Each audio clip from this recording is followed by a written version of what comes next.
My mother secretly told my husband to leave me while I had cancer. 2 years later, I found out the truth. I want to start by saying that I am not a bitter person. I have worked very hard not to be, because bitterness is exhausting, and I have already been exhausted enough in this life. But I am going to tell you what happened. All of it. From the very beginning. Because I think it is a story that deserves to be told completely and honestly, and because I spent 2 years not understanding something that made no sense at all. I was 31 years old when I was diagnosed with breast cancer. I had been married for 4 years to a man I loved. And I had a mother who I believed was my closest friend. My father had left when I was 7 and never came back, and from that point it was just the two of us. She worked 2 jobs for most of my childhood without complaining. She came to every school play, every graduation, every single thing. When I met my husband Daniel at 25 and married him 2 years later, my mother cried at the wedding and told me she had never been so happy for anyone in her life. When we bought our first apartment, she helped us paint it. When I got promoted, she brought champagne to celebrate. She was the first person I called when I found the lump in March, 6 years ago. I had felt it in the shower and told myself for 2 weeks it was nothing. The doctor referred me to a specialist. The specialist referred me for a biopsy. The biopsy came back and a doctor told me I had breast cancer, stage 2. Treatable, she said, but we needed to start quickly. I called Daniel first. He came to the hospital immediately, held my hand and cried, and told me we were going to get through it together. Then I called my mother. She arrived within the hour and sat on the other side of me. For a while, the three of us sat in the hospital car park without saying very much at all. Then my mother said, "You are going to be fine." I said yes. She said, "We are going to make sure of it." I believed her completely. I had no reason not to. She had never given me a single reason to doubt her. Treatment started in April. Chemotherapy first, then surgery, then radiation. I lost my hair by week 6 and 12 pounds by week 10. As far as I could see, she was extraordinary throughout all of it. Daniel was also present in those early months. He was kind and patient and told me he loved me and that none of this changed anything. But somewhere around the middle of summer, something shifted. He was quieter, more distracted. He spent more time in the home office with the door closed, and when I asked if he was okay, he always said he was fine, just tired. I was too ill to push hard on it.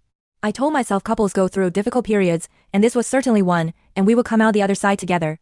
In September, he asked me to sit down because he had something to tell me. He said he had been thinking about it for a long time. He said he had tried very hard to feel differently but could not. He said he had fallen out of love with me. He said he was sorry. He said he hoped I was going to be okay and that he would always care about me but he could not stay. I asked if there was someone else. He said no. I asked what had changed. He said he could not explain it. Then he packed a bag, kissed me on the forehead, and walked out the door. I finished chemotherapy in November, surgery in January, radiation through February and March. I did all of it alone with my mother beside me. The apartment still had his coffee mug on the kitchen shelf because I could not bring myself to move it. My mother was furious on my behalf. She called him a coward.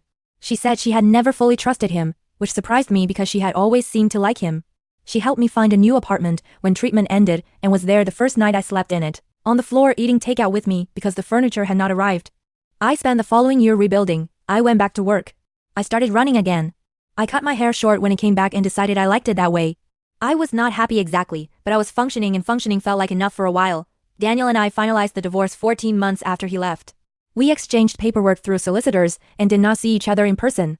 I did not contact him, and he did not contact me.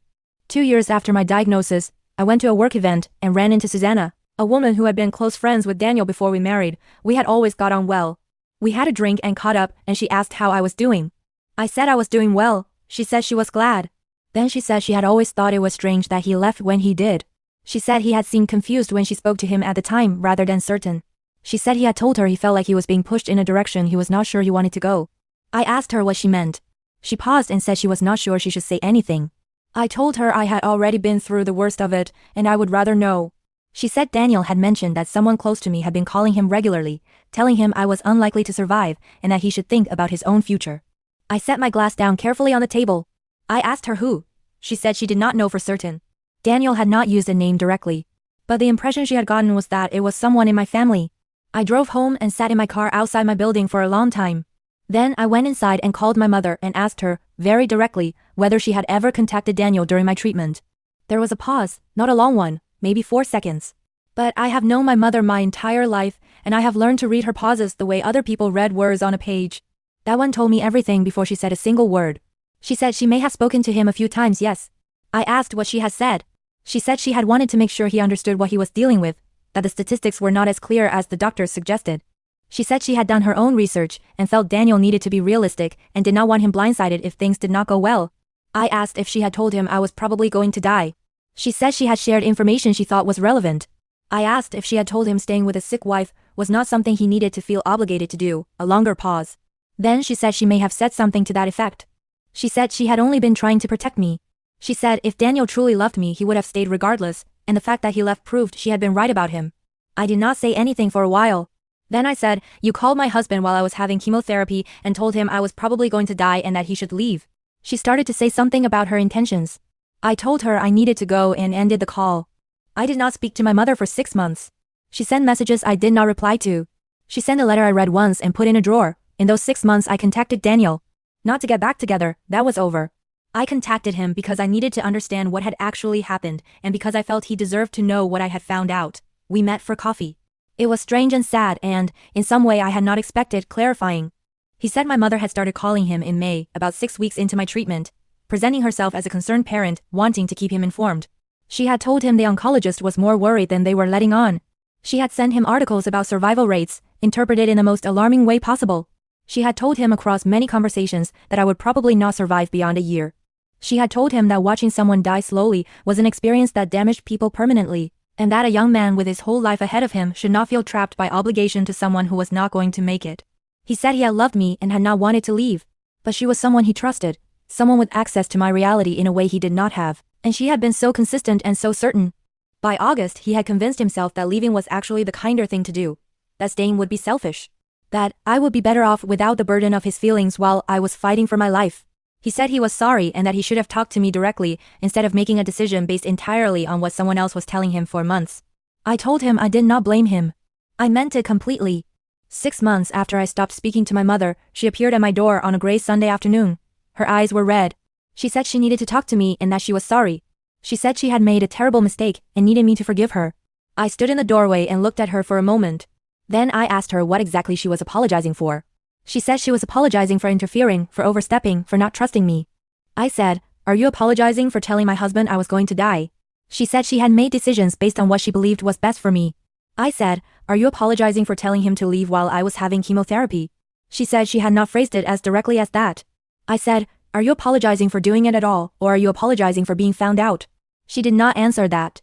She started crying more seriously. She said she was my mother and everything she had ever done had been for me and she could not lose me over this. I stood there and watched her cry and felt something I was not expecting, which was very little, not anger, not love, not even sadness, mostly just a quiet clarity. I said, I think you believe you did it for me. I think you have told yourself that story so many times that it has become true for you. But I need you to hear what you actually did. I was 31 years old and I was sick and fighting for my life and you went behind my back and dismantled my marriage without my knowledge or my consent. Then you held my hand at the hospital and brought me food and sat with me and watched television with me while I grieved losing my husband. You did all of that and never once told me what you had done. That is not love. I do not know what it is. But I'm certain that it is not love. She stood on my doorstep a while longer saying things I did not respond to, then she left. I have seen her 3 times since, all at family gatherings I attended briefly before leaving. We are polite to each other in the way people are polite when they have decided to be civil for the sake of others. She has apparently told family I am cold and unforgiving and that she does not know what she did to deserve this. I have not corrected this publicly. I am 37 now, I am healthy. My hair is exactly how I like it. I run 3 times a week and have a job I find genuinely interesting and an apartment that finally feels like mine. I have friends who know the whole story and love me anyway. I am seeing someone who makes me laugh more than anyone has in a long time, and I have decided to see where that goes, slowly and without any pressure. That feels right. I think about Daniel sometimes. Not with longing anymore. Mostly with a kind of retrospective sadness for both of us, for 2 people who sat in a hospital car park holding my hands on the worst day of my life, and for how completely different those 2 people turned out to be from who I believed they were. I think about the version of those 2 years where she said nothing and let my marriage face what it needed to face. I do not know if Daniel and I would have made it. Cancer does terrible things to relationships even when everyone tries their best. Maybe we would have fallen apart anyway. What I know is that the choice was mine to make, and she took it from me while I was fighting for my life, quietly, over months of phone calls I knew nothing about, while sitting right beside me the entire time and never saying a single word about any of it. I do not think I will ever fully forgive her. Not out of stubbornness.